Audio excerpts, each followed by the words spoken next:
Welcome to Magic Club. I'm Andrew Main, joined by Jordan Gould. Hey. And Marcus Eddy. What's up? So, Marcus, I'm thrilled you could be here. Marcus is kind of an awesome guy. Marcus is a brilliant performer, great creator, super cool guy, and he's actually in the middle of doing a lecture tour right now called The Create Tour. Great Tour. The Creator. Bars. So people Bars. would go to, what's your website? You can go to marcuseddy.com and just check it out. You can see where I'll be. I'll be in Canada in a couple weeks. So Nice. The Create Tour continues there. I got 3 dates there, and we're going to keep it going. Keep the ball rolling. Eddy is in IE.com. MARCUSEDDIE. All right. So you can find out about... COM. And Marcus, that's a nice looking website you got there. Nice. Man, I had the kindest, most gentlest soul help me with that. We'll see. He was great. Listen, if you want to do Squarespace, I recommend it. If you want something up and running, just have a lot of images ready. Have a lot of images in a folder, and your life is so much easier. If you sit there and you open it up with no images, you're like... Yeah, it's a daunting task. Yes. Yeah. I'm still learning, and I'm still improving the website as I go. But but you've got a lot of information. It's good. It's doing what you need. And Marcus, you've got a brand new trick out. So Marcus has, he's taken an effect that he's done before, improved, and has a new version of this out there. Tell us about this. Yes. So I have a new effect called Reload, and it is my take on the concept of making the deck appear inside of an empty card box. So I played with this a few different times. This is my third version of this. First was empty, then it was loaded, and now reload. So I'm super excited with this. I fixed a lot of things that I really wanted to fix in the original version, and I was actually able to create some of the ideas that I had originally that I couldn't do at the time. And so this is the culmination of all that. Oh, wonderful, wonderful. And there's a link to that on marcuseddy.com? Yeah, so you actually can go to marcuseddy.com/themagicdesign. And then it'll have, there's only a couple products up there right now, but it'll have my full store of products on there soon. But right now, Reload is on there at a discount, so go check it out. So, We've talked about this before on our Facebook Live and maybe on a version of this show that got lost with some sort of Skype error. But you have a very amazing background. You started as a magician and a creator, and you're a great example of somebody who, you're in the middle of Texas. You're shipped around Air Force brat, right? And you went on to become a well-known magician, well-known creator, work for David Blaine, and that on your own steam. You're a guy that just started creating and created until people noticed what you were doing. It's great to hear. It's great to hear you say that, actually, because there's a lot of times I don't think I'm always working on the next thing, and so I don't take time to reflect on all the things that I've done. I'm one of those people who. I'm always trying to get the next thing, the next big thing, where I'm starting to now kind of pace myself and realize all the incredible things and incredible opportunities I've had in my life in this crazy journey. And it's kind of sit with that for a while, as opposed to just kind of doing it, forgetting it, and then going on to the next thing. Now I'm just trying to sit and marinate in this thing we call magic. And I think something that the three of us have in common as magic creators is that, and we talked about this before, is that people go, where do your ideas come from? We're always trying to come up with ideas. It's not like, we don't think about magic or storytelling or whatever for 23 hours and 30 minutes of the day. And we're like, oh, time for an idea. Got it. Done. Now back to whatever. It's every waking moment.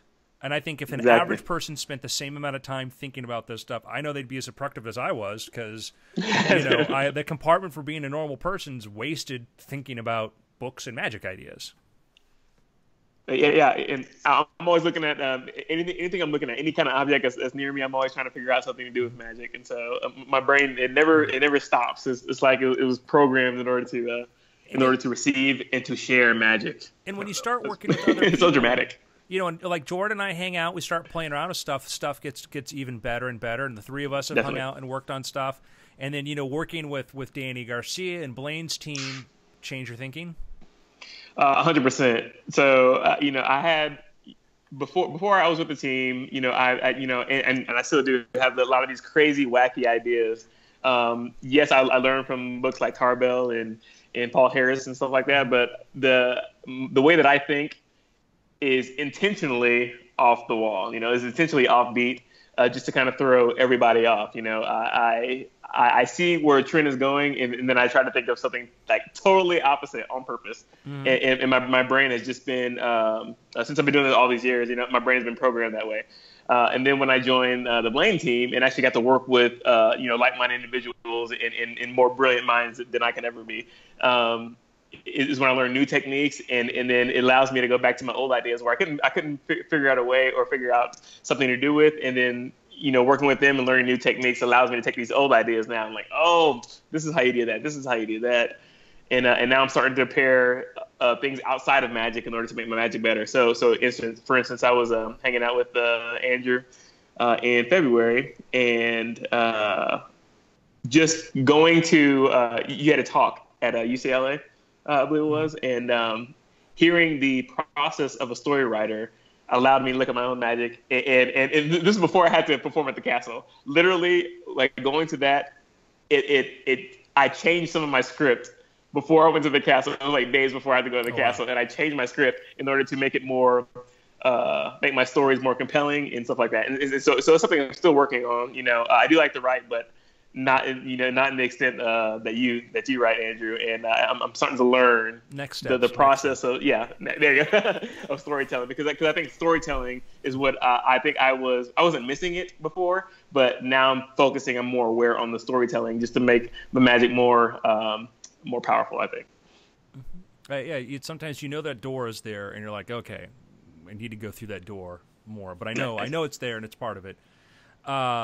I'm very much in awe of your creativity, and Jordan and I are lucky because here we're out in LA, and we can I growing up in South Florida, I knew Rand Woodbury as an illusionist, and so I had a lot of help. Amazing Randy, I had help. I had people who were I made my name, I think, in Magic kind of. Took my own creativity, but I was lucky that I knew people, and you and I think like Blake are a great example. Blake Voigt are just great examples of guys who are just in the middle of nowhere, but like I'm gonna create, and you're gonna get noticed, and you did. Yeah, I like to create, and I guess my style would be, how would I want this to look like? So if you were to give me a challenge, hey Marcus, could you make a pencil disappear? Okay, yeah, I can do that. But how would I want it to look? And then I start to go from there. And so, kind of, being away from a lot of magicians, I am kind of sheltered. I am in my own thoughts, my own imagination. So I think that's why I also have a lot of different unique methods and concepts, because I'm not going to Magic clubs every week. I'm not, I'm literally kind of in seclusion. However, good and bad of that is well, the good is that I get a lot of original thoughts. The bad is that some of those original thoughts are not original as I thought they were. So of course we always run into that. So Jordan, do you sit there and do you just say, I'm going to come up with rubber band magic? I mean, so Marcus seems to play with stuff. But let's go both. Everybody can take their chance chance to answer this. Like Jordan, let's start with you. Do you sit there and say, "Hey, I want to come up with rubber band magic this week, and that's all I'm going to work on"? Or are you open to other things? First of all, I sit around with a bunch of stuff, and I kind of just let my brain and hands wander. Like sometimes I really feel like I want to pick up a deck of cards and play with it. Like right now, I happen to have a bunch of rubber bands underneath the table. And it's a combination of like fiddling around, like a lot of times you play with stuff that you know. I mean, it starts with a library of what you already know, and then so sometimes I find that if I start consuming Magic that I haven't looked into before, like I'll go to the Magic Castle library, which is fortunately for us in LA, we have this crazy resource. And I'll just start opening books, and I'll go into the computer and try and find stuff. And then I'll see something that's like, oh, there's a new idea or concept. And then I'll start sort of playing with that. And these ideas will like branch out into new things. But it doesn't just start with like, what should I do? Oh, I have an idea. It has to just be like, what's happening here, And then all of a sudden something will evolve out of that. Marcus? A lot of that, as well as I don't like to look into magic to create magic. So, for instance, I'm not going into Tarbell to not necessarily. If I want to create something original, I'm not going into Tarbell to look at old effects to create something new. And so, I like to look outside of magic. I'm either watching a movie, I'll either get inspiration from a song, just something outside of magic to make it. To try to create a concept that maybe has not been explored yet. I like that aspect. And then if I see something and get inspired by something, then I'm like, oh, wait, I think that was something. There's something about that in Tarbell. Then I go to Tarbell and look at it. But if not, then, it allows my brain to go free. And also, whenever I'm creating, like I said, I first want to come up with what I want the thing to look like. So if I first come up with something and figure out what I want it to look like, then I can go from there. I'm not physically touching the items yet. I'm just kind of marinating in my head. Well, how do I want this to look in my hands and on stage? Like, what is the emotion I want to invoke? And then only then, when I have a concept and maybe a little bit of a method, is when I'll start picking up objects and start playing with it, stuff like that. So there you go. That's a very interesting. And I've realized time and again that I'll have a great idea in my head, but until I play with things, I'll go like, "Oh, that'll never work. That's too angly." Exactly. Yeah, that happens a lot. Yeah, there was the great Harbin story. Robert Harbin had an idea for a box. He's like, "What if I paint the bottom of the box to look like, or paint, make it a box, just paint it like it looks like the bottom of the box?" And he goes to show the neighbor woman, and she's like, "It looks like it's painted," because in his mind, he was just thinking one point of view straight on, and not realizing that if you're from here, this other angle, right, it won't work. Which would seem obvious, but this guy invented a zigzag. I didn't, so what do I know? It's hard to make stuff in a vacuum. I mean, like, you can play around and come up with ideas, but I find a lot of stuff. It's very rare that I'm like, this is great. This is the best thing ever. I usually have to show it to somebody else and then kind of do that weird thing where you go, what do you think? And especially magic is such a strange thing because I've come to learn how to recognize if people are fooled without them letting me know. Like, if I do a really good trick, people won't say, "Oh my God, you fooled me. That's a winner. Put that out." It's more like, Yeah, they're past the emotion of being they're fooled. They're into the whole, their brain hurts. They get lost. Yeah, you can tell when somebody's like brain short circuits and they're kind of fried. And that's when I'm like, okay, I think I fooled them, but there's like so much self-doubt of like, oh, I hope it's good. I don't know. So is that a moment that you try to look for, Jordan? Is that, you look for that moment where you're like, oh, I got him, or what is it you're actually looking for? I think anything that's a reaction other than boredom. If something's bad and people are like, well, whatever. Like, if people are indifferent, then it's not good. But any other thing than that is a good reaction. I just think that it takes a while to be okay with like quiet reactions, because we're so used to like, what? No way, David Blaine, street magic. Like, that's not how people react when they are actually destroyed by something, I actually don't. I don't look for those reactions at all. Like oh my God, I much prefer those silent. Yeah, going those on are moments. Great TV. Yeah, I really love those. Those are great TV reactions. There's a reason you see them, because on TV you choose for and you select for that because you want that kind of reaction. Marcus, earlier we were talking about a new rubber band thing I'm kind of floating around and working on, and I had an opportunity to hang out with David Williamson in Dallas because he was doing 1903 Circus 1903 over there. That was a great show, by the way. It was an awesome show, and he's so good in it, and we can talk about that too. And I showed him this rubber band trick, and his reaction was, that looked better than I thought it was going to. And for me, it's like, oh, it's so good, But that's, everyone else is like, is that a good thing? I don't know, But I knew that as soon as he saw rubber band, he was just like, that's right, and whatever. And that wasn't the way that he felt about it after he saw it. So good. Wow, man. So let's change tack here. Actually, what I want to talk about today is the future of entertainment and maybe magic. Apple had their Worldwide Developers Conference, and that's where they unveil the technology underpinning the latest developments in their operating systems. It's for software developers primarily, and they'll unveil some products, but it's not a consumer-facing show like they do later in the year where they show the new iPhones.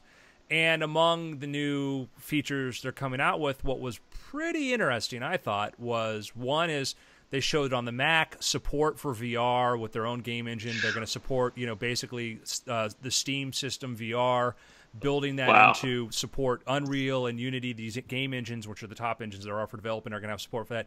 And then for the iPhone, and they showed a thing called ARKit. And what ARKit is, when you program something, when you make a program for an iPhone, is you want to be able to tap into native resources that are already there, like the camera. If you want to record something, you don't want to write your own program to how to capture an image, how to do this. You just want to be able to say, get video, do this. And that makes things faster and easier. So ARKit is software that's built into the next generation of iOS that will allow you to do augmented reality stuff. And we've seen some forms of that, where you hold your phone in front of a card and you aim it and you see the little character stand on top of there because the camera sees that and the processor knows what that plane, that object is. This software doesn't need you to hold any sort of symbols or tracking markers in front of it. You aim it at a table and it says, okay, that's a table. It figures out the lighting. They did, I don't know if you saw the demo for this, but they had Peter Jackson's has his own VR augmented reality game studio, and they showed a demo where they had a table, they pulled out an iPad, and again, we've seen stuff like this from Google, but it used more hardware. This was using off-the-shelf iPads and iPhones. They pull it out, aim it at the table, and it gets, all of a sudden, they make an entire like mini Western futuristic town appear, and people walking around, and aliens show up, and there's a gunfight and battles and all this. As you look at this, and you look and you see people standing around you beyond. And it's an augmented reality demo like we've seen before, but the cool thing was it was just using a standard iPad. No additional hardware, nothing. It was just this new generation of software. As entertainers, I'm watching this thinking about my friends who love to play. AR is going to be big, but I think one of the really cool applications for this is tabletop games. And the idea that, a lot of people love to get and sit there and now you'll sit in front of your tabletop game, and kind of the promise that Microsoft HoloLens had, but you could sit there and say, okay, let's have a tabletop game where we have our board, or maybe it's all virtual and we're going to have our little figures walk around and fight each other, or we can get up and sword fight in augmented reality. And I was thinking about, in Magic, we've seen Marco Tempest do some really cool stuff with augmented reality or forms of that. And I kind of think there's a point at which, no, the Magic isn't the technology, but that is part of the storytelling. That the idea that if you're experiencing this, you could do a thing like, let's sit here, and now all of a sudden I'm going to tell you the history of Magic, and you're going to watch little things run across there, and now you can put down the screens and I'll show you a little miracle. Now put on the screen and we'll even do another one. So we're going to do next week's Magic Club and record in 360, and you can visit the virtual Magic Castle and walk in and that would be awesome. Final Cut Pro is going to support 360 video, by the way. Wow. So Mark Ducati put out a Magic set using a version of, it was sort of like alternate reality meets Pepper's Ghost sort of thing, where you would put your phone into this cardboard box that was the Magic Theater, and it had a Pepper's Ghost built in that would reflect the digital projections that your phone was coming up with. So there was like a classic drawer box where the thing disappears inside the box. Yeah. But then there were these little plastic bats, and the bats go in the drawer. And then you put it in front of the screen, and then digital bats fly away, and you open the drawer, and the real bats are gone.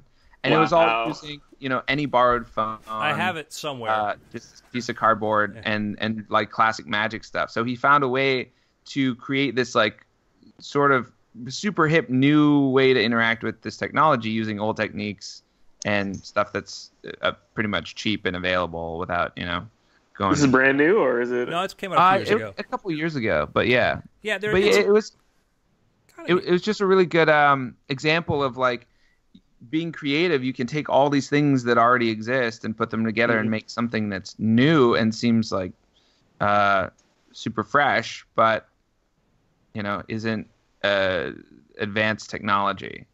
Nice.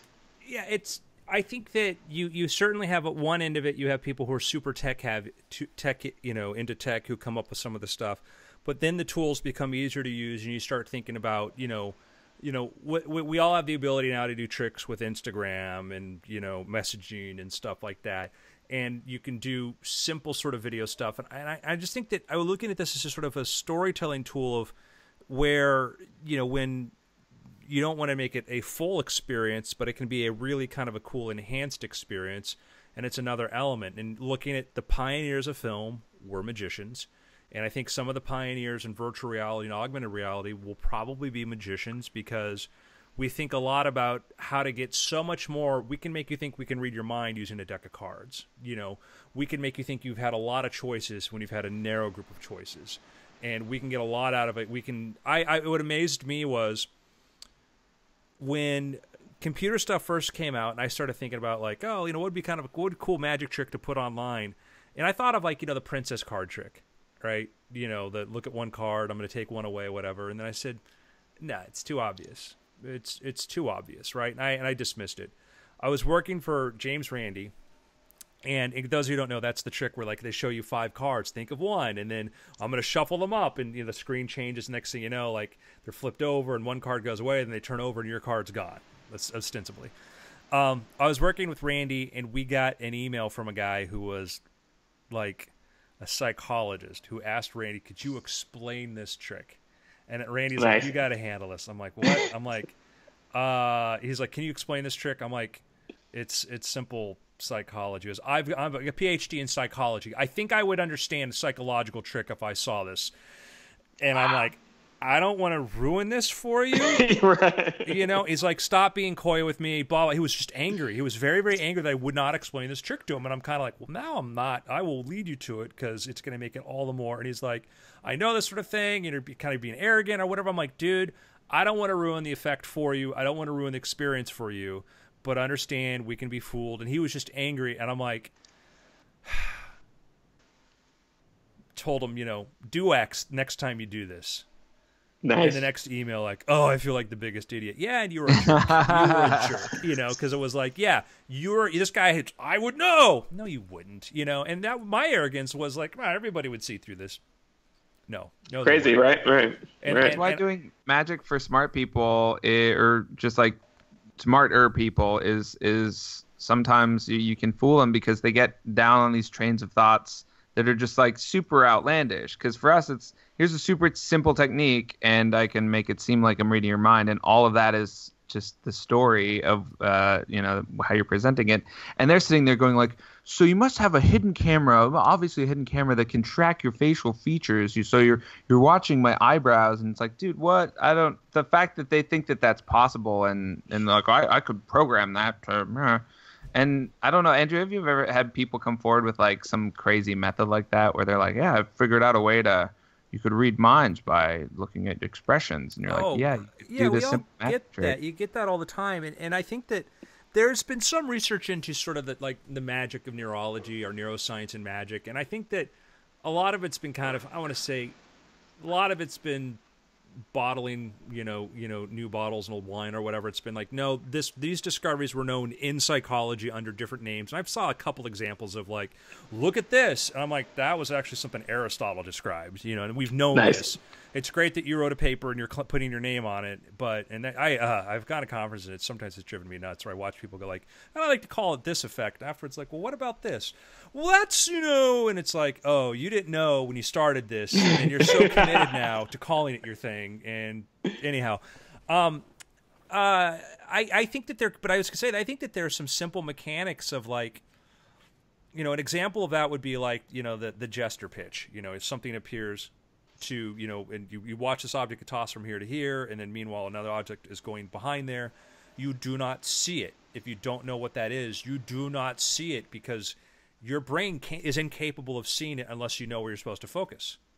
And I think some magic like that is like that princess card thing and all. They're examples of like, yeah, your brain wipes that cache. It moves on unless there's something that calls attention to that. And that's why when really good misdirection works, it's like it's bulletproof if you don't know what's going on. I was working. Oh, sorry. Go ahead. It's crazy what you're saying, Jordan, about people coming up with these outlandish methods and whatnot. And I'm thinking, as creators, we're all creators. That's usually how I would start to come up with an idea. Like back in the day, I would come up with the most outlandish thing. If I saw Copperfield do an illusion on TV as a kid, I'm like, okay, well, this is how he did it, and my method is obviously not the correct method. But from that point on, that branches off into something that could be obviously real, And so I like the idea of embracing those weird ideas. If someone comes to me, it's like, oh, okay, I know how you did it. You did this, this, and this. I'll listen to them. And if I can pull something from that, I'm like, yeah, okay, gotcha. and create something brand new from that. All right, so real fast, I'm going to set this up. Marcus's place is haunted by, I'm sorry. It's a ghost. I know. It's crazy. Real fast, this is what we're going to do. I'm going to explain, okay, here's the technology. Everybody going into your audience is going to have glasses, augmented reality glasses they can put on, or they could take out their phone, and you can sit in front of you. We're going to be in the Magic Castle close-up room, okay? Let's figure out what you can do using that technology. And I'm going to suggest my way to do it is, obviously, I think that, we want to... Mind reading is great because you can say, no matter what I control in that window, I can't change I can't use it to fake, what you're thinking. Okay, so mentalism is kind of cool, and you could do some sort of card revelation where somebody's just thinking of a card or thinking of an object. So mentalism is totally cool and on the table because mentalism, people aren't going to assume. They might think it's trickery, and even if it's just really well done close up. So you could do some sort of cool mentalism. Maybe I could do it environmental sort of thing where it's like, okay, let's make this, let's turn down the lights a little bit. I'm going to put some flaming sconces on the wall. I'm going to take you on a little tour through magic, and we're going to start in ancient Egypt. And there's going to be hieroglyphs on the wall, and you're going to see, what looks like an Egyptian temple setting around as I explain things. You can even use augmented reality to put like a headdress or something, like an appropriate Egyptian headdress. And then shift through time. So I could use it for atmospheric stuff. Like all of a sudden I could do set design and things like that using augmented reality. So maybe I could do a history of magic kind of story there. What if you did something like, is it the Hoyle test? Where they, it's not Hoyle test. It's where you're naming one object that everybody has, and then if I'm going to name this, this, this, and this. If I named your whatever, sit down.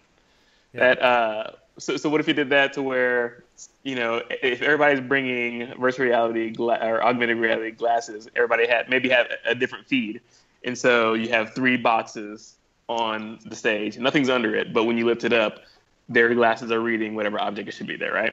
So as you're lifting up these 3 objects, everybody is apparently seeing 3 different things, but they're all. You see what I'm saying? You see what I'm trying to get at? So you're actually thinking about how to use it. That is an ingenious way of how to use it actually for a method, but a method people may not realize, because you could say, like, I want everybody like, a circus animal or something like that, Mm-hmm. And then, you could have it, open up your hands and there's an elephant, but other people see a giraffe and other people see this sort of thing.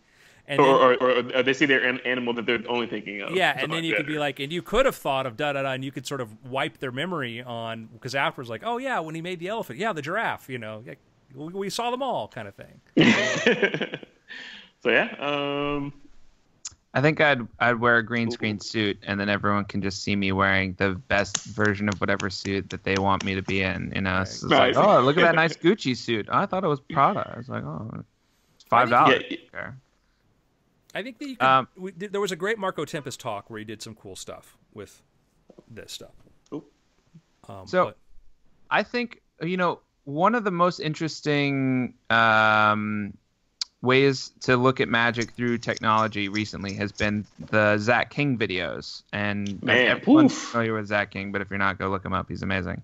But what's interesting is that it's not magic in the sense that we know it's video tricks. Like, we know it's video editing of some kind, and we know that that's a thing, and camera tricks are a thing.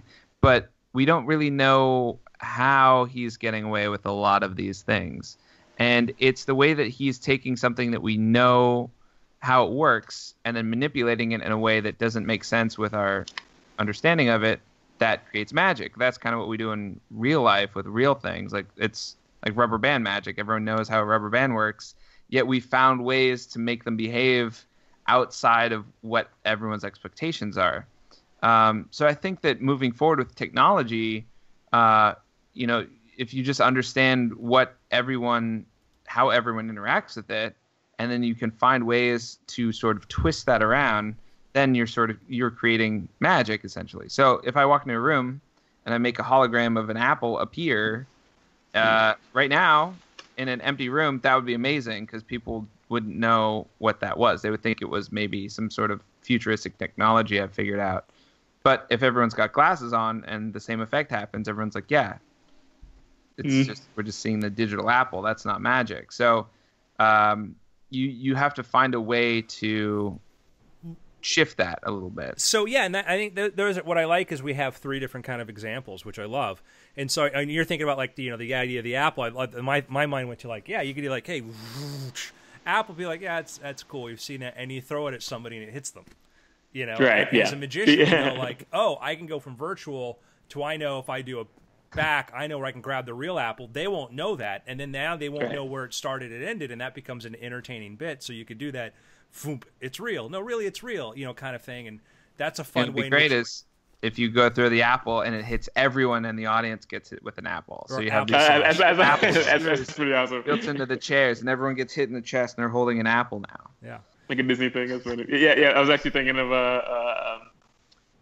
if someone was looking at, for instance, if we're all looking at a augmented reality car on stage, like it literally forms, you know, computer-esque, and you walk in throughout it and everything like that, and all of a sudden you open the door and you get in, and then you drive off the stage or something like that, you know, to where everybody's seeing this object that they know is fake, and you're walking through it, and they know it's created within their glasses, but then it's real. That's pretty awesome. And that's kind of like basically movies to life. We're using augmented reality, and I think that's you know, and that's a 100-year-old effect where they Gertie the dinosaur and feed it. You know, and so I love the idea. Like, that's crazy. Yeah, that's the beauty of it. That there's an existing thing that's worked really well before, where we have the video screen, you pull things in and out, and now talking about an augmented reality thing where you just start, you know, when is it real, when is it not, and then the fact that you can take a real object they know is real and switch it for virtual, and they don't know that it's virtual.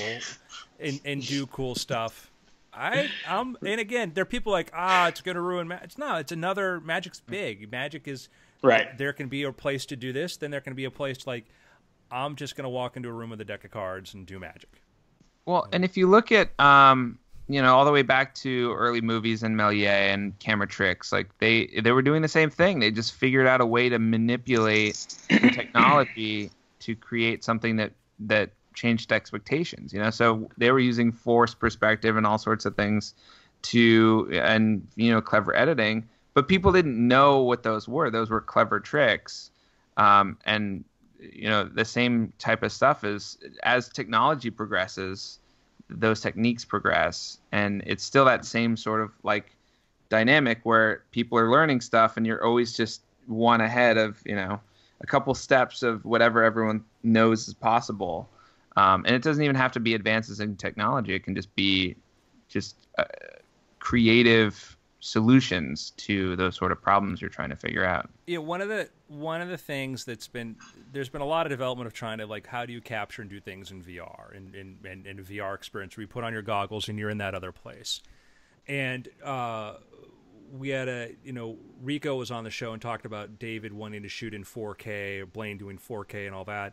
And I love the idea of, imagine being able to watch something like a David Blaine special or something like that in augmented reality, where what you're seeing is him standing in your living room doing his magic for, fooling Pharrell or whatever like that, and watching it. And they shot it in they shot at their house, they shot at green screen, or the back of it becomes this thing. But instead of putting on the helmet, it's augmented reality, where that's because it's in my real space. And I will tell you, one of the most amazing experiences I ever had with playing around with VR tech was I had a Google Cardboard. I had an Android phone just to do that, and I had a thing on my head, and I was looking around, and then I clicked through something. The next thing you know, I'm just looking at my living room, and I'm like, oh, I guess I just clicked on the camera, and I'm looking around my living room, and then I look down, and my legs are gone. and my knees just faded into nothingness. I'm like, ah! And Wow. I had accidentally clicked into, I had made a photo, a 360-degree photograph beforehand, standing in that same exact spot. Wow. Forgot about it, somehow clicked into that photograph, and so I'm here like, oh, I guess I'm in video mode. Oh, okay, this is kind of cool. And I'm like, what's going to happen? And I looked down, I'm like, ah! And it was just fooled myself. Totally fooled myself. But it was more powerful awesome. because it was my thing. And then that gave me an idea, and this is a trick. I never told anybody about this, and it was my little AR trick. And what it was is I would do this when I was in my room, my apartment. I'd say, oh, I want to see something really cool. Like, yeah. So I'd say, having the Google VR thing. And then like, I would say, I'm just going to stand behind you. Now you're just in the regular camera mode and you can just see. And so they're, oh, okay, it's kind of cool. You know, I'd say something like, oh, it's going to look for some object or whatever. And then they would look around and they'd look up and go, ah, because it was actually a photo. And what I did is I figured out how to make an alien xenomorph appear on the ceiling. Wow. And so you're just looking around and you see this thing looking up at you. That's pretty awesome. So that was my fun. It's like a new version of the web trick, right? So you go in, oh, nice, yeah, nice. See a giant spider on the floor, and you're like, oh, that's freaky, and then you take it down. There's a real giant spider, and it comes and attacks you. Be in my xenomorph costume. Yeah. So Marcus, what we do after Magic Club, the real work begins, and we have what's called the secret session. And I've had a deck of cards almost nonstop in my hands because one of our previous sessions we worked on the pass, and it was actually extremely helpful for me. And then Jordan showed us his top palm, which sometimes still works for me. We've had a lot of fun with that. So we're gonna pull you into the secret session. Woo! And we're gonna see. By the what way, you Andrew, got. I figured out a trick for the pass. If you do it behind the microphone as Okay, you're all right. Nice. Okay. See, What? I just did it. I know you can't. Wait. Did it again. If I do it Well, behind the microphone, yo. I can just. Yo. You know what? I'm about to try this, guys. I'm about to try this. This is my microphone right here. Can you see it? You can see. Oh, you can see behind. You can see. You can totally see that. It's great with the microphone. Yeah. It's big. It's good. It's You can gonna totally work. see I can tell. it. All right. So do we know what we have planned for the secret session, or is it gonna be a secret? What do we want to do? I'm gonna share some band stuff. Some band work. Nice. How convenient! I happen to have some bands, including I think we've got two of Marcus Eddie Green right there. What? Boom! Eddie Greens. Two of the best band guys I know are going to be here. So awesome. So that's what we're going to learn there. Rubber Band Magic's awesome. I think that there's kind of like the trinity of close-up is cards, coins, rubber bands. Boom. You better come on. Yep. There you go. Man, thank you so much. MarcusEddie.com. Yes. Boom. Yeah. And he's also on Instagram. You can follow him. He's going to be touring, lecturing. If you want to have him come near you, let him know. So Let me know. I'll be there. sweet. Awesome. All right, Jordan, you have the gavel. Invisible gavel. Boom. Ow. Sorry.